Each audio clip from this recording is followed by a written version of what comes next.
Please listen carefully, because I want to begin with a warning that may save your future. Opportunity does not prepare you. Opportunity reveals you.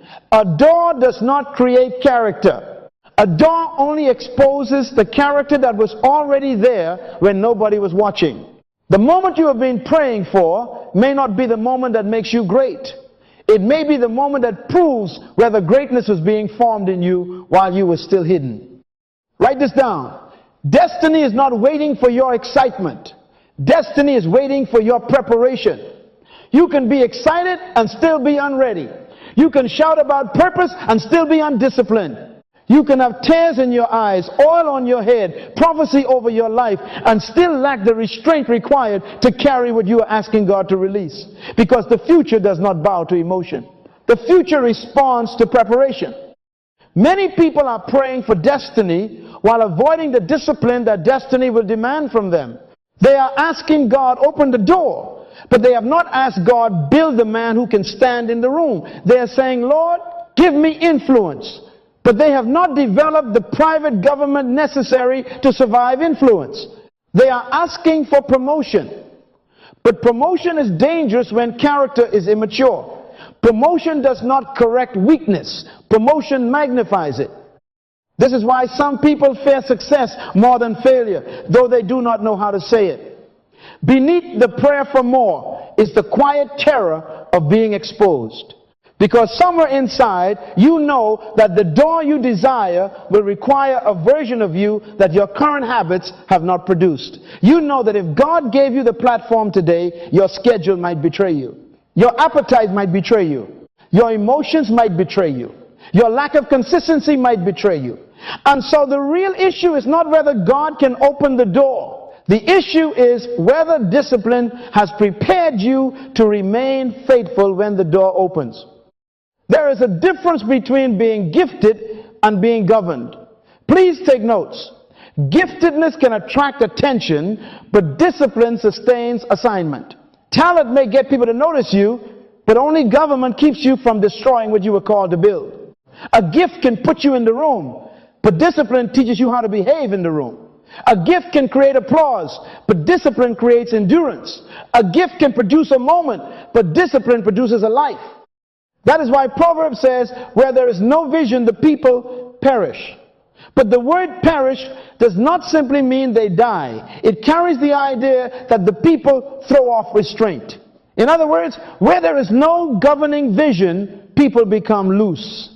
They live without boundaries.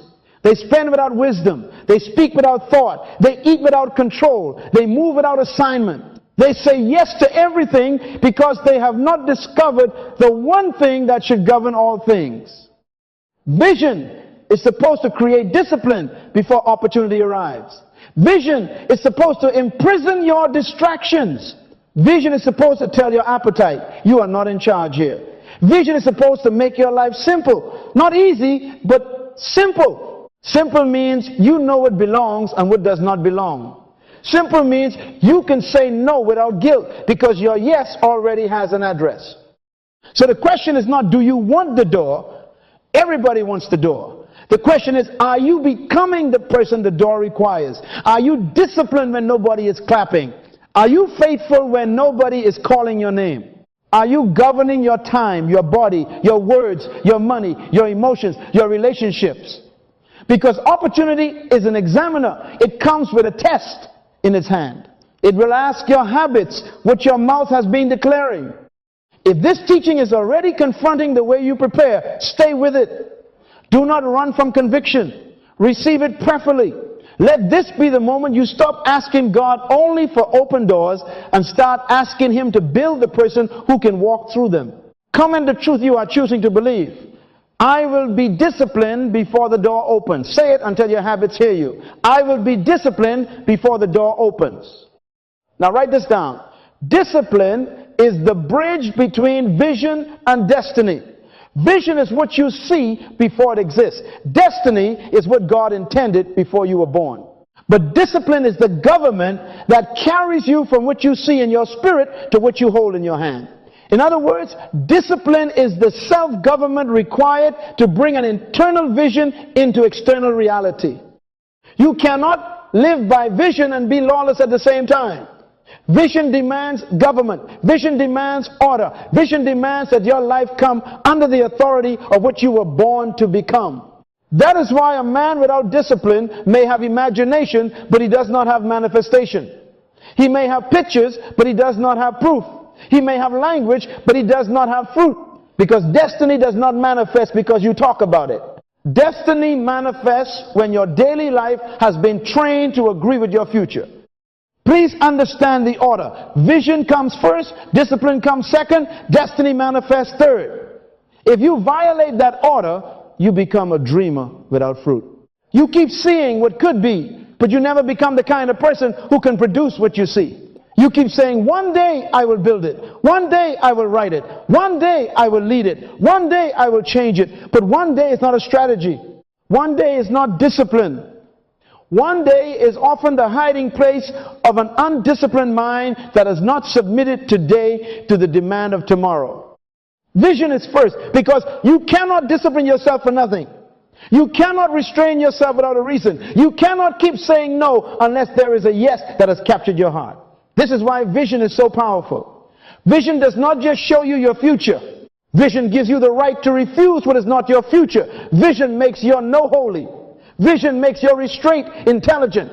Vision gives your life a center. That is why Proverbs says, where there is no vision, the people perish, or they cast off restraint. Restraint means the power to hold yourself in place when your appetite wants to move you somewhere else. Restraint means the power to say, I could, but I will not. Restraint means I have the ability, but I do not have the permission. Restraint is the power to say no, because you have already seen what you are saying yes to. Oh, that is important. You are not saying no because you are empty. You are saying no because you are full of a picture that has become more important than the pleasure in front of you. This is why discipline is not punishment. Many people misunderstand discipline. They think discipline is God making life hard. No, discipline is not punishment. Discipline is proof that your future has become more real to you than your appetite. When your destiny becomes real, your behavior changes. When your future becomes real, your calendar changes. When your assignment becomes real, your conversation changes. When your purpose becomes real, your spending changes. When your vision becomes real, even your friendships come under review. Discipline is not the enemy of freedom. Discipline is the womb of freedom. An undisciplined person calls freedom the ability to do anything, but that is not freedom. That is bondage with permission. True freedom is the power to do what you were born to do without being controlled by what you feel. True freedom is when your purpose is no longer at the mercy of your mood. True freedom is when your assignment is not negotiated every morning by your emotions. Vision imprisons your options so your purpose can be free. Please write that down. Vision imprisons your options so your purpose can be free. Some of you have too many options. That is why you are tired. That is why you are confused. That is why you start everything and finish nothing. You think options are a blessing, but options without vision become distraction. Options without discipline become delay. Options without government become bondage. Vision comes into your life and begins to lock certain doors. It says you cannot go there anymore. You cannot spend time there anymore. You cannot keep entertaining that anymore. You cannot keep practicing that anymore. Not because God hates you, but because purpose is trying to protect you. This is why vision makes life simple. Not small, but simple. A focused life is not a limited life. A focused life is a powerful life. The sun can warm you when it is scattered, but when it is focused, it can burn through steel. The issue is not whether you have potential. The issue is whether your potential has been focused by discipline. Many people are full of power, but they are leaking everywhere. Leaking through bad habits. Leaking through wrong relationships. Leaking through uncontrolled appetites. Leaking through emotional reactions. Leaking through wasted mornings and wasted nights. And then they say, God, where is my destiny? Destiny is not the problem. Leakage is the problem. So stop being afraid that destiny is far away. For many of you, the problem is not distance. The problem is training. The door may not be far. The person may be untrained. The opportunity may not be delayed. The vessel may be undeveloped. You keep calling it next. But heaven is asking, are you governed enough for next? You keep saying, I am ready for more, but your habits are still arguing with your confession. Your mouth is announcing a future that your lifestyle has not agreed to. Responsibility begins when you stop blaming time and start governing self. Responsibility begins when you stop saying they have not discovered me and you start asking, have I disciplined what God placed in me? Responsibility begins when you stop waiting for the platform to make you serious. If you will not be serious in private, public attention will not make you faithful. It will only expose the absence of government. So let the vision become authority. Let it govern what you watch, what you eat, what you study, what you tolerate, what you answer, what you ignore, what you practice. Let discipline become the daily translation of what you say you believe. Every morning ask yourself, does this day agree with my vision? Every decision, ask yourself, is this in line with my destiny? Every appetite, ask yourself, are you serving my purpose or are you trying to become my master? Because discipline is vision translated into daily restraint before destiny becomes visible. You do not wait until the crown appears to develop the character to wear it. You do not wait until the door opens to become governed. You build the bridge now. You build it in your schedule. You build it in your prayer life. You build it in your study. You build it in your body. You build it in your finances. You build it in your words. And one day, when destiny places a demand on you, you will not panic, because discipline has already been building the bridge beneath your feet. Now this is where many people become offended with God, because they prayed for a door, and when the door opened, they discovered they had not built the life required to stand inside it. The problem was not the door. The problem was not the promise. The problem was the absence of preparation. Write this down. The undisciplined man is always surprised by the door he prayed for. He is shocked by the weight of the thing he requested. He is shocked by the demand of the opportunity he celebrated. He is shocked that increase requires systems. He is shocked that visibility requires order. He is shocked that favor requires focus. You cannot keep praying for increase while living without structure. Increase will not fix disorder. Increase will expose disorder. If your life has no systems, increase gives your disorder more territory. If your emotions have no government, increase gives your emotions a larger audience. If your money has no stewardship, increase gives your waste a bigger budget. If your time has no order, increase gives your confusion more appointments. If your character has no consistency, increase gives your inconsistency public evidence. Please hear me carefully. God can open a door suddenly, but He rarely builds a disciplined life suddenly. The door may open in one day, but the man who can handle the door is built over years. The call may come suddenly. The invitation may arrive suddenly. The promotion may happen suddenly. Pharaoh may send for you suddenly, but Joseph was not built suddenly. Joseph had been trained in betrayal, trained in slavery, trained in temptation, trained in prison, trained in obscurity. By the time Pharaoh called him, Joseph was not trying to become disciplined. Discipline had already become his nature. That is why you must stop envying people when their door opens. You do not know what prison trained them. You do not know what silence formed them. You do not know what rejection corrected in them. You do not know what private systems they built when nobody was clapping. People see the palace and call it sudden, but heaven saw the prison and called it preparation. People see Pharaoh's invitation and call it favor, but God saw Joseph refusing part of his wife and called it government. The door did not make Joseph. The door revealed Joseph. David did not become disciplined when Goliath saw him. No. Goliath was not David's preparation. Goliath was David's revelation. David was trained in a field when nobody knew his name. He was faithful over sheep when nobody invited him to the battle. He mastered the sling before the nation needed deliverance. He fought the lion and the bear before he stood before the giant. So when opportunity came, David was not inventing courage. He was revealing history.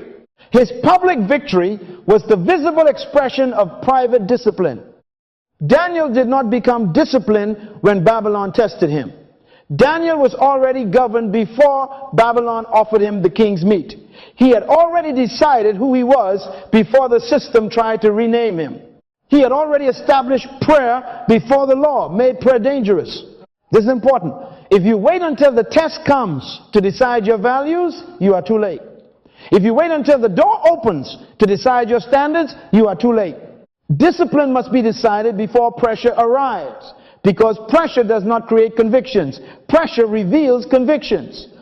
Opportunity is a magnifier. Say that. Opportunity is a magnifier. It does not only reveal your gift, it reveals your order. It reveals your habits. It reveals your emotional maturity. It reveals your stewardship. It reveals whether you can be trusted with people, money, time, influence, and pressure. If there is secret disorder, the platform will amplify disorder. If there is secret pride, the platform will amplify pride. If there is secret lust, the platform will amplify lust. If there is secret laziness, the platform will amplify laziness. But if there is secret discipline, the platform will reveal maturity. If there is secret prayer, the platform will reveal depth. If there is secret excellence, the platform will reveal value. This is why delay is not always denial. Sometimes delay is mercy. Sometimes God is not keeping the door from you because He is against you. He is keeping you from a door that your character cannot survive yet. You call it rejection, but heaven calls it protection. You call it waiting, but God calls it formation. You call it being overlooked, but God may be saying, I am not going to let your gift carry you where your discipline cannot keep you. Do not despise the hidden season. Hidden does not mean forgotten. Hidden means being formed without the distraction of applause. Hidden means you are learning consistency before cameras. Hidden means you are building systems before success. Hidden means God is teaching you to obey vision when nobody rewards you for obeying it. Because if you cannot be faithful without recognition, recognition will become your master. The door you are praying for may become dangerous if discipline has not prepared you to stand inside it. A blessing can become a burden to an undisciplined life. A platform can become a trap to an ungoverned soul. Influence can become intoxication to a man who has never mastered himself. So stop asking only, when will the door open? That is not the deepest question. The real question is, who will I be when it opens? Will I be governed? Will I be steady? Will I be faithful? Will I be focused? Will I have systems? Will I have restraint? Will destiny find me ready? Or will opportunity surprise me? Now, when I use the phrase dangerously disciplined, I do not want you to misunderstand me. I am not talking about a man who is harsh. I am not talking about a woman who is proud. I am not talking about somebody who walks around with a religious face, judging everybody, acting as though joy is a sin. No, no. Discipline is not rigidity without love. Discipline is not personality without warmth. Discipline is not trying to prove to people that you are deep. Dangerously disciplined means you have become dangerous to the things that used to control you. Write this down. You become dangerous when laziness can no longer find an agreement in your spirit. You become dangerous when excuses knock on your door and nobody answers. You become dangerous when distraction calls your name and your vision speaks louder. You become dangerous when compromise presents an opportunity, but your purpose has already made a decision. You become dangerous when your emotions are present, but they are no longer president. That is discipline. Discipline is not the absence of feeling. Discipline is the government of feeling by purpose. A disciplined person becomes predictable to purpose and unpredictable to temptation. Oh, that is important. Purpose knows where to find you. Your assignment knows your schedule. Your future knows your habits. Heaven can trust your patterns because you are not living by accident anymore. But temptation cannot predict you because the old doors do not open the way they used to open. The old appetite cannot command you the way it used to command you. The old people cannot pull you the way they used to pull you. The old mood cannot cancel your obedience like it used to cancel your obedience. You have become predictable to destiny and unpredictable to distraction. This is why vision is so powerful. Vision does not only protect you from sin, vision protects you from good things that are not right things. Please hear that. Some of you are not being destroyed by evil. You are being delayed by good. Good invitations, good conversations, good projects, good people, good opportunities. But good is not always God. Good is not always yours. Good is not always assigned to you. Good can become a thief when it takes you away from original purpose. Life becomes complicated when you do not know the difference between what is good and what is right. The undisciplined person says yes because it is good.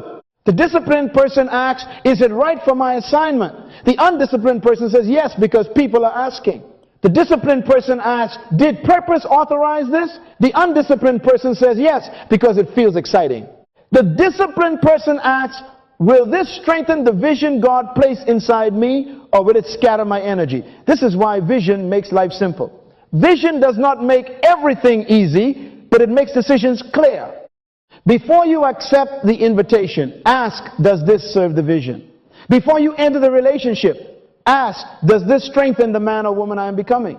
Before you keep the habit, ask, is this feeding my discipline or feeding my weakness? Before you make the purchase, ask, is this stewardship or is this appetite wearing a nice suit?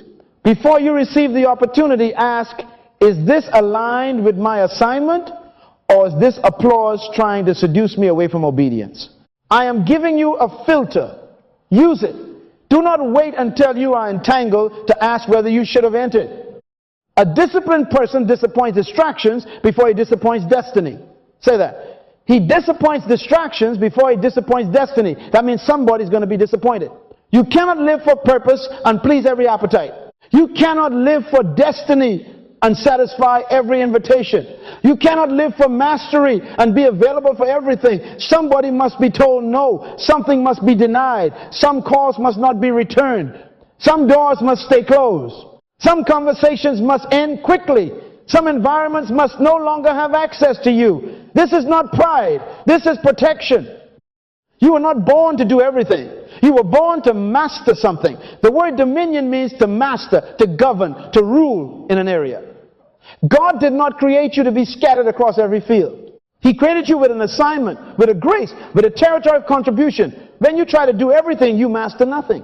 When you try to please everybody, you become ineffective for the people you were born to serve. When you chase every opportunity, you lose authority in the one area connected to your destiny. This is why discipline narrows you. It focuses you. It makes you strange to people who are addicted to options. They will say, why don't you come with us anymore? Because vision has arrested me. They will say, why don't you spend like that anymore? Because destiny has reviewed my budget. They will say, why don't you respond like you used to? Because purpose has taken authority over my emotions. They will say, you have changed. Yes, that is the point. Growth is supposed to make you unrecognizable to the things that once mastered you. Do not be afraid of becoming focused. Focus is not limitation. Focus is power under government. A river without banks becomes a flood, but a river with banks can generate power. Your life needs banks. Your time needs banks. Your appetite needs banks.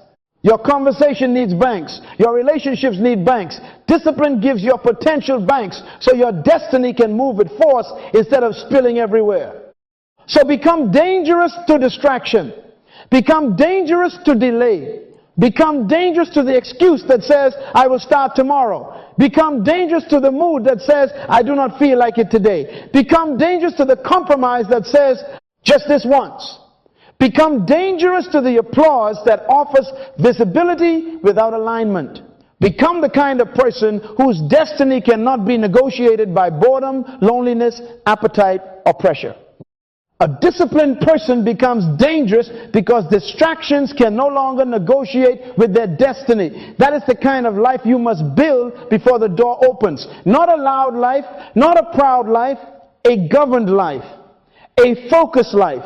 A life where vision has become authority, where purpose has become law, and where destiny can trust that when the moment arrives, you will not be found scattered. Now here is the next principle, and I want you to write this down, because this is where destiny becomes practical. Public destiny rests on private systems, not private wishes, not private emotions, Not private excitement. Private systems. A system is an arrangement that produces a consistent result. If you do not like the fruit, check the system. If you do not like the harvest, check the pattern. If you do not like where your life keeps ending up, stop blaming the season and examine the structure. Destiny has demands. Please hear me.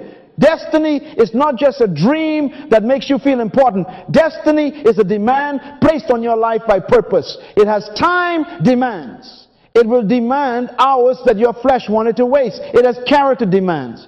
It will require you to become trustworthy before you become influential. It has knowledge demands. It will require study, learning, skill, wisdom, and correction. It has relational demands.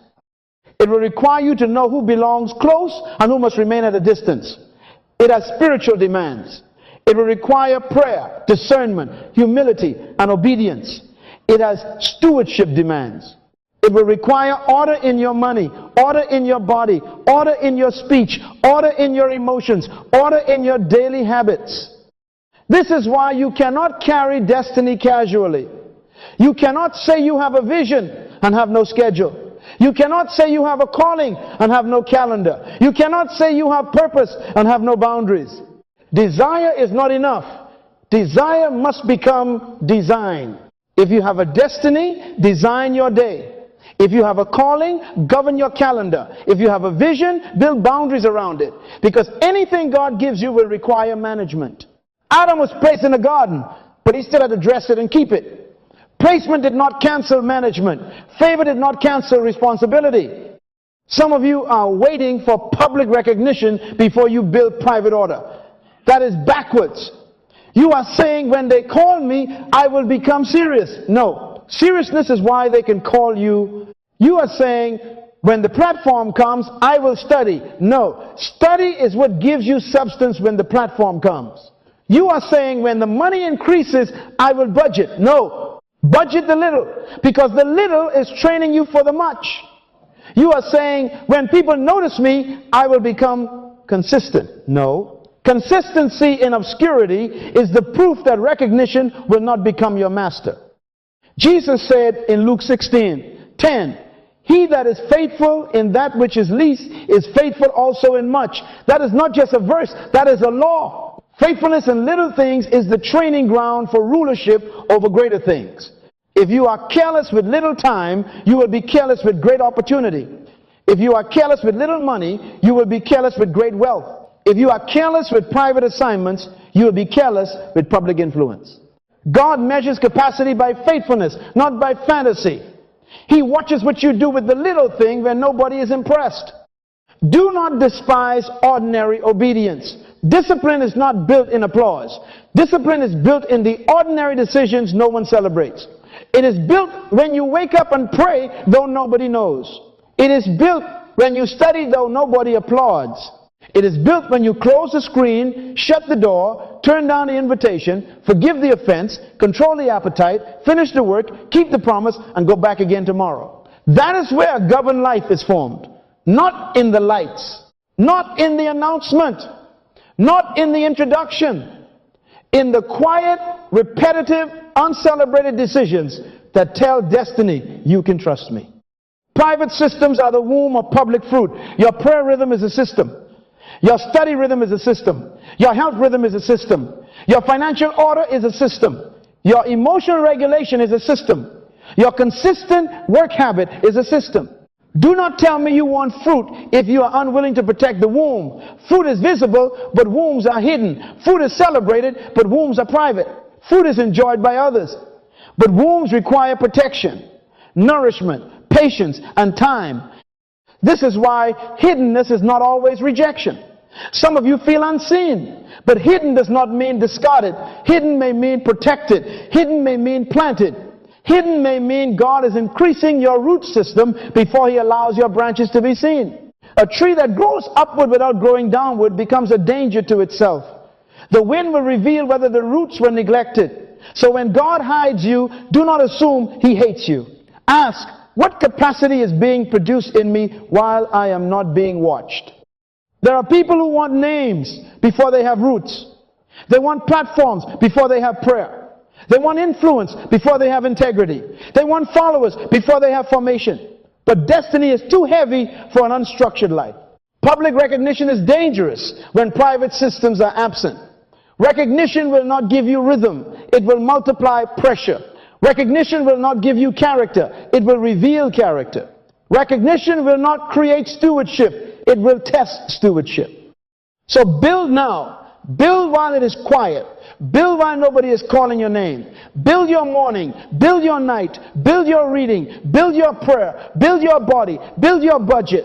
Build your emotional responses. Build your work ethic. Build your environment. Build your relationships around purpose, not convenience. Do not wait for the door to open to discover you have no structure. Let destiny find a system already operating. Say this quietly in your spirit. I will not be formed by applause. I will be formed by obedience. I will not wait to be seen before I become serious. I will become faithful in the little things. I will build private systems before public recognition. Because when the name is called, when the door opens, when the invitation arrives, the safest person in the room will be the one who was already governed before anybody knew they existed. Now, if private systems are going to stand, then appetite must come under government. Please write this down. Your appetite must become a servant, not a prophet. Appetite is real, but appetite is not always truthful. Hunger can speak. Fatigue can speak. Loneliness can speak. Anger can speak. Fear can speak. The body can speak. The emotions can speak. But just because something speaks does not mean it has authority to prophesy your future. Some of you have been letting appetite preach to you. Appetite says you deserve to be comfortable. Appetite says you cannot wait. Appetite says you must answer them now. Appetite says buy it now. Appetite says eat it now. Appetite says quit it now. Appetite says prove yourself now. Appetite says everybody must understand you before you obey God. And because appetite has been talking so loudly, purpose has been treated like a suggestion. But the disciplined life begins when purpose becomes stronger than appetite.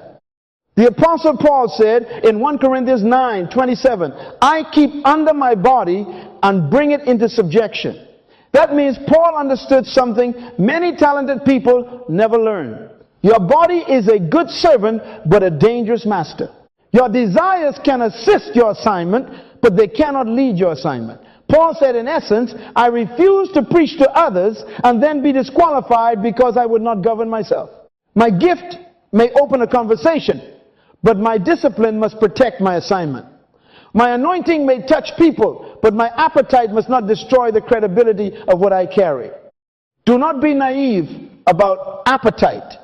Appetite is not just food. Appetite is anything in you that demands satisfaction without submitting to purpose. Comfort is an appetite. Approval is an appetite. Entertainment is an appetite. Anger is an appetite. Impulsive spending is an appetite. Procrastination is an appetite. Even the need to be understood by everybody is an appetite. Some people cannot obey God because they are addicted to explanation. They must be liked. They must be affirmed. They must be agreed with. They must make sure everybody claps before they move. That is appetite wearing respectable clothes. Comfort will sabotage destiny because comfort always asks for ease when purpose is asking for growth. Approval will sabotage destiny because approval makes people your mirror instead of vision. Entertainment will sabotage destiny when pleasure becomes your escape from responsibility. Anger will sabotage destiny because anger makes you spend tomorrow's credibility on today's emotion. Impulsive spending will sabotage destiny because appetite will buy what discipline was supposed to build. Procrastination will sabotage destiny because delay is often disobedience with a softer name. And the need to be understood by everyone will sabotage destiny because destiny often requires obedience before explanation.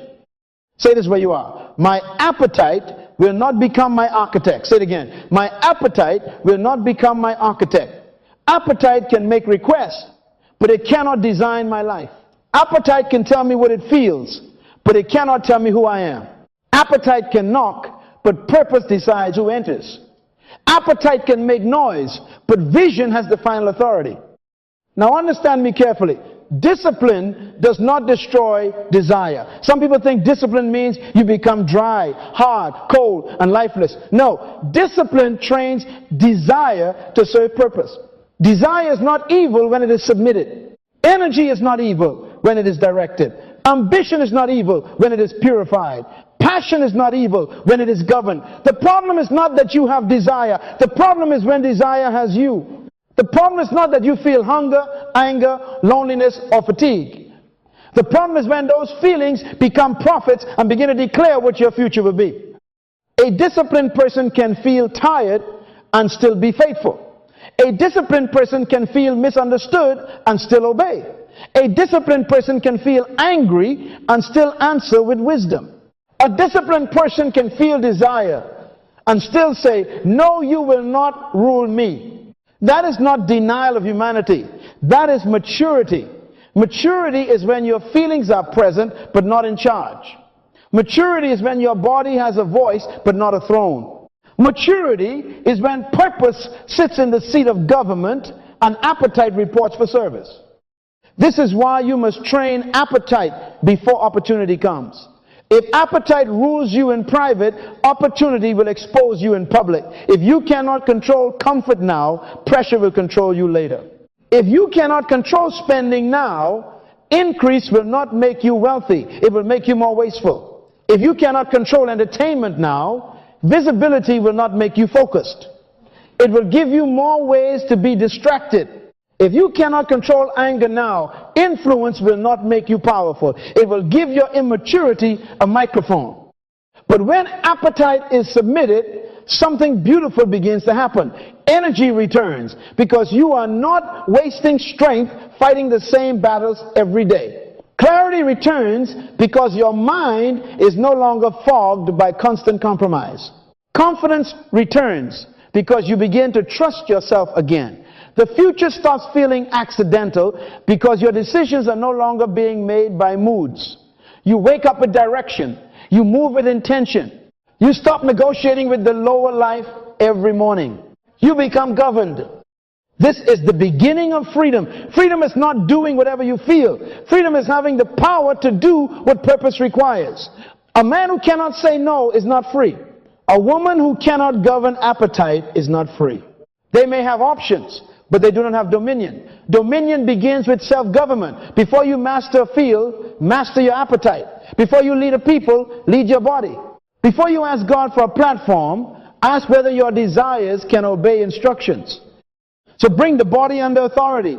Bring comfort under authority. Bring approval under authority. Bring entertainment under authority. Bring anger under authority. Bring spending under authority. Bring procrastination under authority. Bring the need to be understood under authority. Tell your appetite, you are not my God. You are not my guide. You are not my prophet. You are my servant. Because the disciplined life begins when purpose becomes stronger than appetite, and destiny can only trust the person whose desires have learned to bow. Now, after appetite has bowed, you must understand the next law of destiny. The test is coming. Please write this down. Every true vision will be tested. If it is never tested, it may only be excitement. If it is never challenged, it may only be emotion. If it is never pressured, it may only be a dream you enjoy visiting when life is convenient. Untested vision can still be fantasy, but tested vision becomes conviction. This is why you must not be shocked when the thing God showed you is opposed by the life you are living in. Vision is born in the spirit, but it must be proven in time. Vision may come from God, but it still has to pass through seasons, people, pressure, delay, misunderstanding, and sacrifice. You can shout about vision on Sunday, but Monday will ask you if you meant it. You can write the vision in a notebook, but inconvenience will ask you if it has authority. You can tell people, this is my destiny, but criticism will ask you if you are still going to obey when they do not believe you.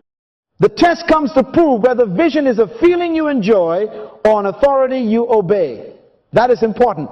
Vision is not just something that inspires you. True vision governs you. It tells you what to do when you are tired. It tells you what to refuse when you are tempted. It tells you how to respond when you are criticized. It tells you how to wait when nothing is moving. It tells you how to remain faithful when nobody is clapping. If vision only works when the music is playing, it is not yet authority. If vision only works when people support you, it is not yet authority. If vision only works when money is flowing, doors are opening, and emotions are high, then you have not yet discovered destiny-grade discipline. The test often does not come wearing a label. It does not always announce, I am the test of your life. Sometimes the test is inconvenience. You plan to obey, but now obedience costs more time than you expected. Sometimes the test is delayed. You thought the door would open quickly, but the season stretches longer than your patience.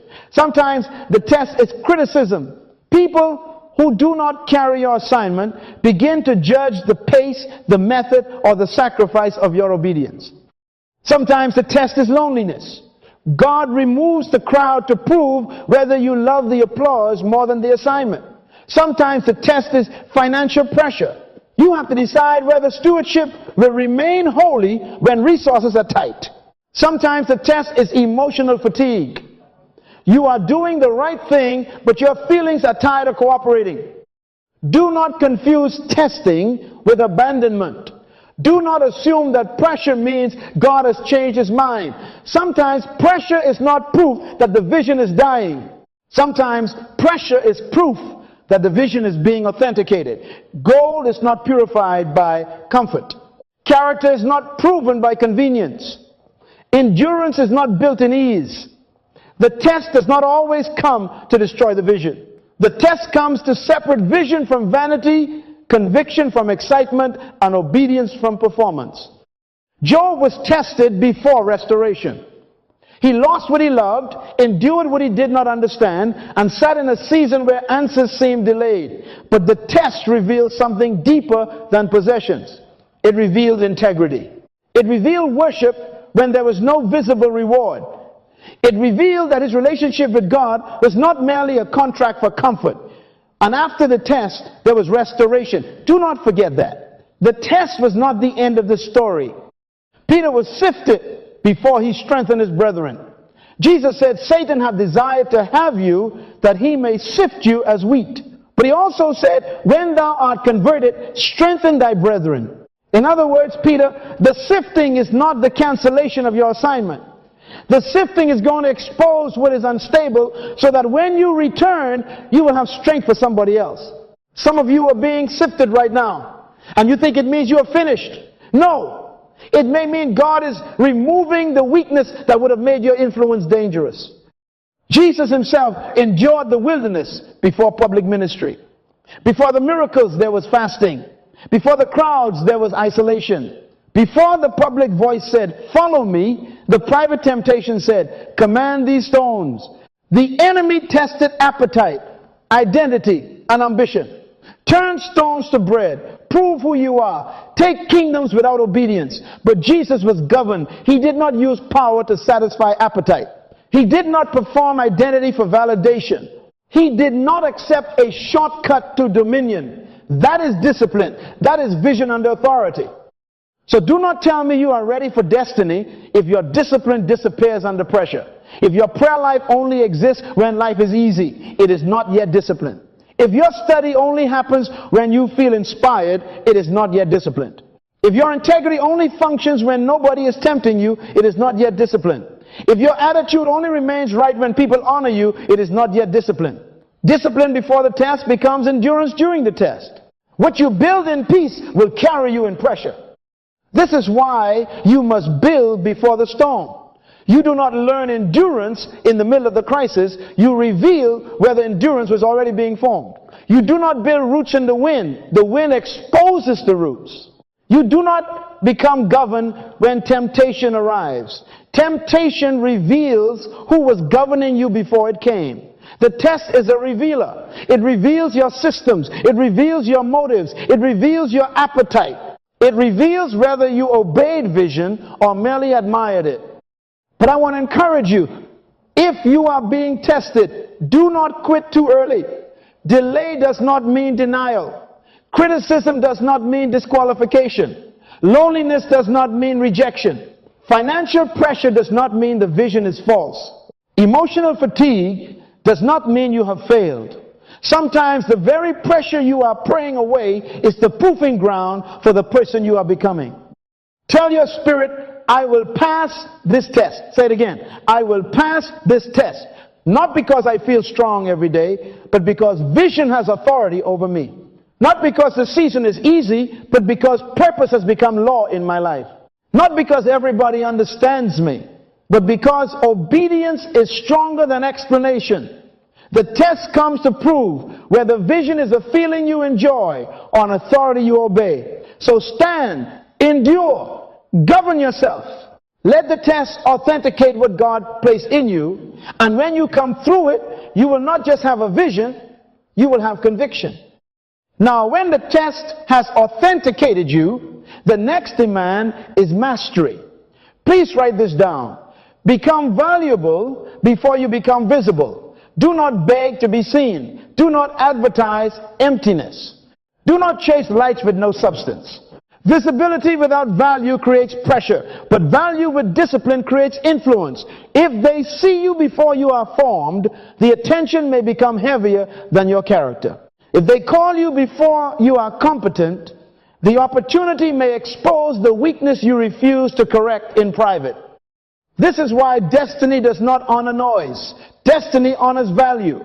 The world is full of people trying to be known, but few are becoming useful. Many want a name, but they have not solved the problem. Many want a platform, but they have not developed a gift.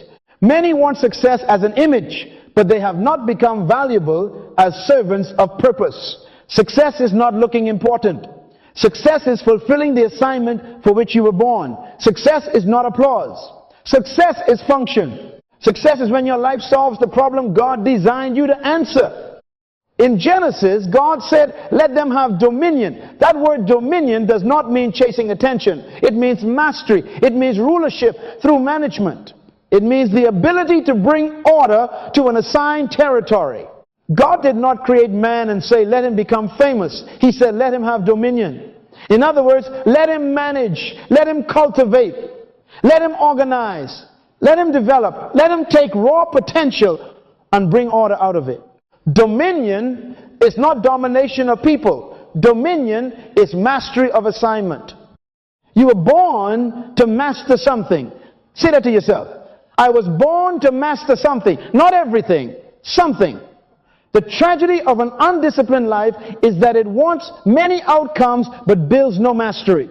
It wants to be recognized in many places, but it has not become fruitful in one place. It wants many titles, many doors, many invitations, many streams, many admirers, but it has no root system in a single assignment. That is scattered living. And scattered living cannot produce dominion because whatever is scattered loses force. Vision narrows you. Vision imprisons you. Vision protects you from being everywhere, doing everything, answering everybody, and pursuing every attractive opportunity. The undisciplined man says, I can do all things, and uses scripture to justify distraction.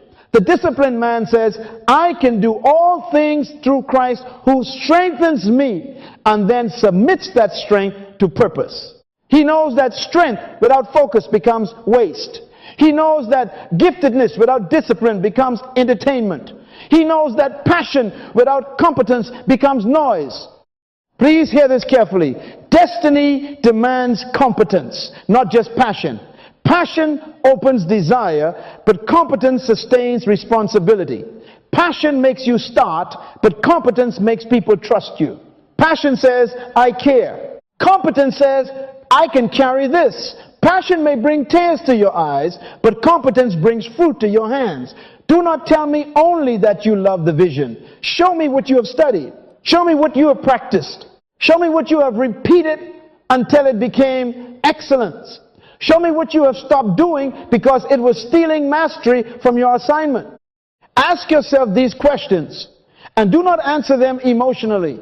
Answer them honestly. What must I study? What body of knowledge belongs to my assignment? What books must I read? What skills must I sharpen? What wisdom must I sit under? What must I repeat until my gift becomes reliable? What must I practice daily when nobody is watching? What must I stop doing because it is scattering my energy? What must I become known for? Not known by everyone, but known accurately. When people mention your name, what problem should they connect you to? What solution should come to mind? What area should say, that person has mastered this? Some of you are praying for visibility when you should be building value. You are asking God to expose you, and God is trying to develop you. You are saying, Lord, open the door, and God is saying, sharpen the tool. You are saying, Lord, let them notice me, and God is saying, become useful. Because when value is mature, visibility becomes a servant. When competence is real, influence becomes natural. You do not have to manipulate attention when your value solves problems. You do not have to beg for a seat when your discipline has produced substance. Look at Joseph.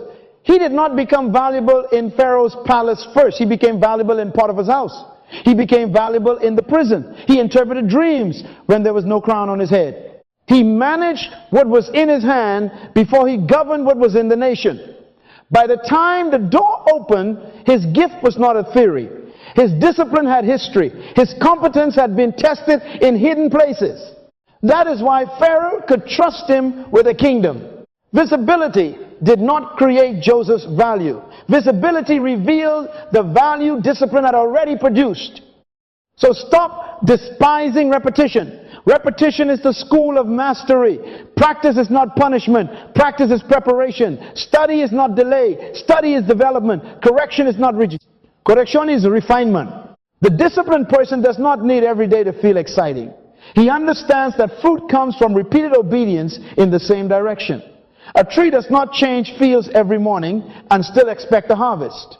Roots require staying power. Mastery requires staying power. Dominion requires staying power. Do not become a jack of all trades and master of nothing. Do not let the fear of missing out rob you of the power of becoming excellent. There are good things you must refuse because they are not your thing. There are doors you must ignore because they do not lead to your assignment. There are compliments you must survive because people would praise you for things God never called you to master. Vision must decide what you give your life to. Become valuable, become disciplined, become competent, become reliable. Become the kind of person whose presence brings order, whose work carries excellence, whose words carry weight, whose gift has been refined by repetition. Do not beg to be seen. Become so disciplined in your assignment that your value becomes undeniable.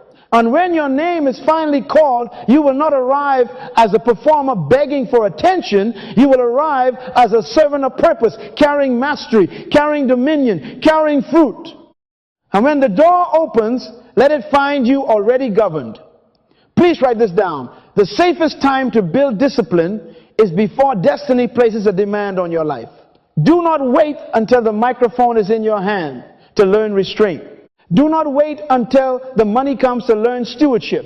Do not wait until the crowd gathers to build character. Do not wait until the pressure rises to discover prayer. The door does not give you government. The door reveals government. Opportunity does not create order. Opportunity exposes order.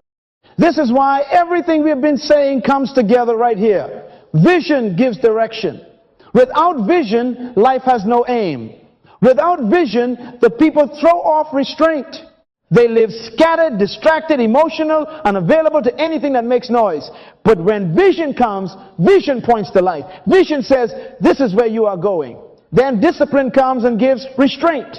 Discipline says, because this is where you are going, you cannot eat everything, answer everything, buy everything, say everything, go everywhere, and become everything. Vision gives you the future. Discipline gives you the boundaries that protect that future. Then systems build capacity. Please hear me. You do not rise to destiny. You rise to the level of the systems you built in secret. Your habits are systems. Your schedule is a system. Your prayer life is a system.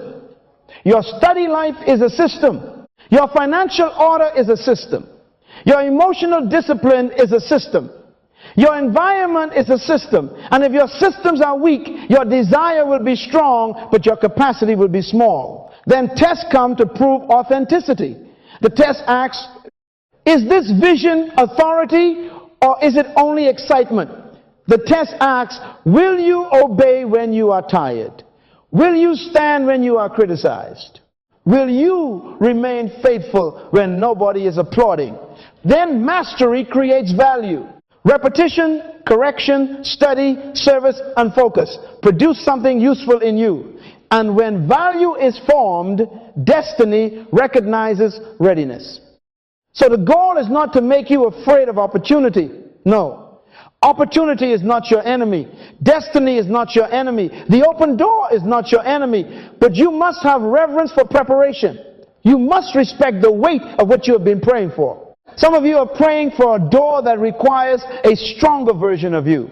Not a louder version. Not a more visible version. Not a more impressive version. A governed version. A version that can handle increase without arrogance, pressure without collapse, criticism without bitterness, blessing without waste, and influence without losing the original purpose. Do not curse the season of preparation.